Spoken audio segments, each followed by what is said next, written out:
Have you ever walked into a room and felt something? A chill down your spine? The sense that someone or something was watching you. Maybe you brushed it off as imagination. Or maybe you felt what so many describe as a haunting. But what if I told you that some of the most terrifying ghost stories may have less to do with the paranormal and more to do with our minds? Welcome to Paranormopedia. Today, we dive deep into the eerie intersection of fear, perception, and the unknown. This is the psychology behind hauntings. Human brains are hardwired to find patterns, to connect the dots. It's a survival instinct. We hear a creak in the floorboards and immediately associate it with something moving, something alive, something intentional. This is called pareidolia, the tendency to perceive familiar patterns where none exist. It's why we see faces in clouds, or why an old coat hanging in a dim room looks like a person at first glance.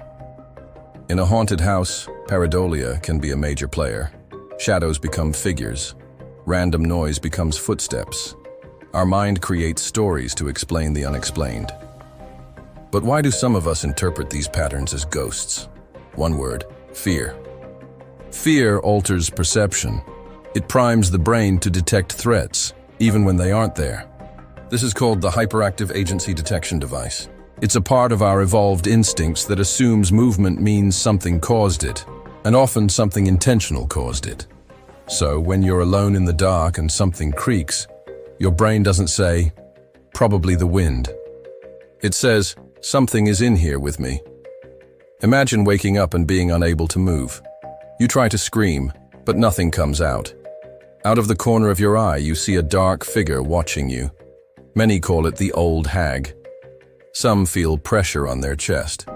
Others report whispers in their ears.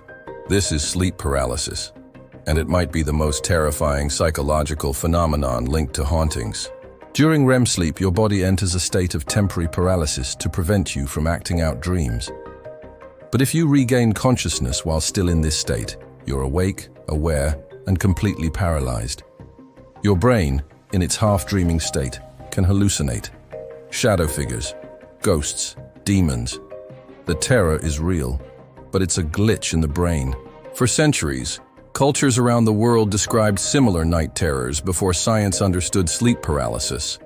They believed it was supernatural, demonic, evil spirits.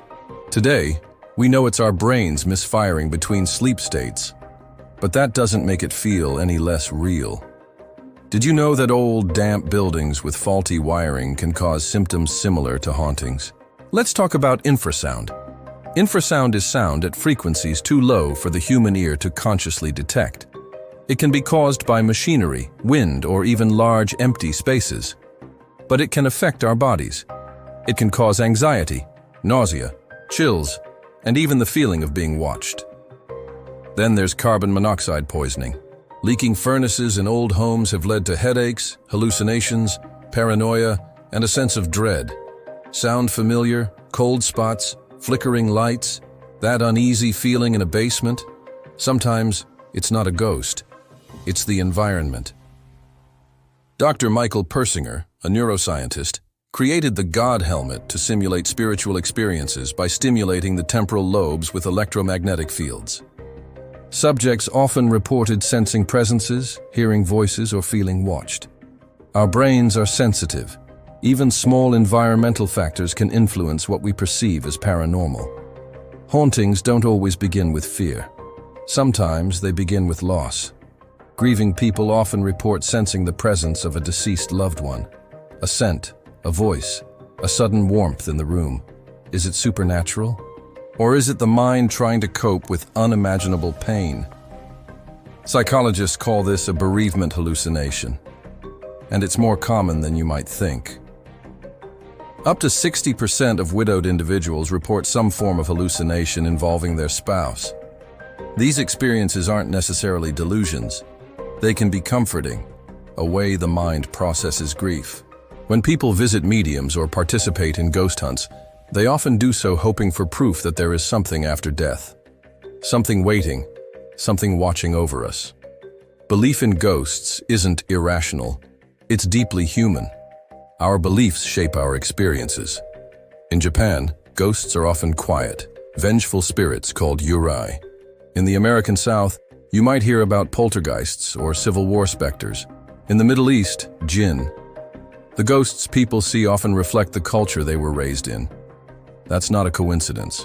Our expectations influence what we experience, especially under stress or fear. The rise of ghost hunting shows, horror movies, and online storytelling communities like Reddit's No Sleep have created a collective language for how we interpret strange events. In a way, hauntings are contagious. The more we hear about them, the more we believe, and the more likely we are to experience them.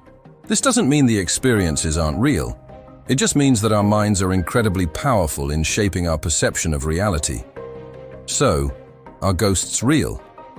Or are they shadows cast by the deepest corners of the human mind? Science doesn't have all the answers, but what it does reveal is fascinating.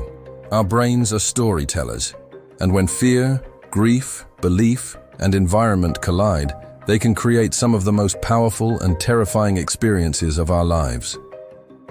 Whether you believe in the supernatural or not, one thing is certain: the psychology behind hauntings is just as haunting as the ghosts themselves. If you enjoyed this deep dive into the science of the supernatural, subscribe to Paranormapedia. And if you have a chilling story or experience of your own, email us. You might just be featured in a future video. Until next time, stay curious, stay skeptical, and most of all, stay brave.